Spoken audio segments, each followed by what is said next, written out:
महागठबंधन की पटना में गुरुवार को हुई बैठक पर सबकी निगाहें टिकी हुई थीं।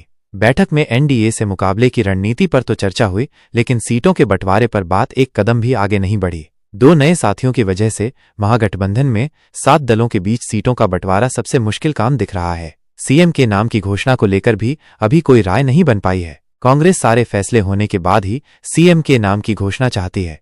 कांग्रेस के शीर्षस्थ नेताओं के साथ आरजेडी नेता और बिहार के पूर्व डिप्टी सीएम तेजस्वी यादव की दिल्ली में हुई मुलाकात के बाद गुरुवार को पटना में महत्वपूर्ण बैठक हुई। दिल्ली की बैठक में सीटों के बंटवारे और सीएम फेस जैसे मुद्दों पर कोई निर्णय नहीं हो सका था। उम्मीद थी कि पटना की बैठक में इस बारे में बात किसी नतीजे पर पहुंच सकती है, पर यह बैठक भी बेनतीजा रही।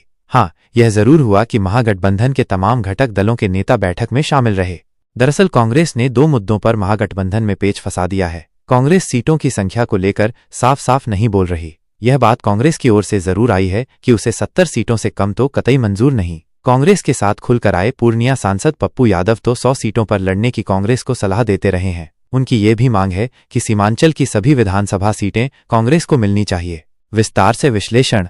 सीटों का बंटवारा। महागठबंधन में 7 दलों के बीच सीटों का बंटवारा एक जटिल मुद्दा बन गया है, खासकर 2 नए सहयोगियों के शामिल होने के बाद। कांग्रेस ने 70 सीटों से कम पर चुनाव लड़ने से इनकार कर दिया है, जबकि पप्पू यादव 100 सीटों की मांग कर रहे हैं, जिससे अन्य दलों के लिए सीटें समायोजित करना मुश्किल हो रहा है। सीमांचल की सभी विधानसभा सीटों पर पप्पू यादव की मांग से भी सीटों के बंटवारे की बातचीत में पेच फंसा हुआ है। मुख्यमंत्री पद का उम्मीदवार। महागठबंधन ने अभी तक मुख्यमंत्री पद के उम्मीदवार की घोषणा नहीं की है। कांग्रेस चाहती है कि मुख्यमंत्री पद के उम्मीदवार की घोषणा सीटों के बंटवारे सहित सभी मुद्दों पर अंतिम निर्णय के बाद ही की जाए। इस वजह से अभी तक मुख्यमंत्री पद के उम्मीदवार को लेकर कोई आम राय नहीं बन पाई है। बैठक का परिणाम। पटना में हुई बैठक में एनडीए से मुकाबले की रणनीति पर चर्चा हुई, लेकिन सीटों के बंटवारे और मुख्यमंत्री पद के उम्मीदवार पर कोई ठोस निर्णय नहीं लिया जा सका। बैठक बेनतीजा रही, लेकिन सभी घटक दलों के नेता शामिल रहे, जिससे गठबंधन में एकता का संदेश गया। भविष्य की संभावनाएं।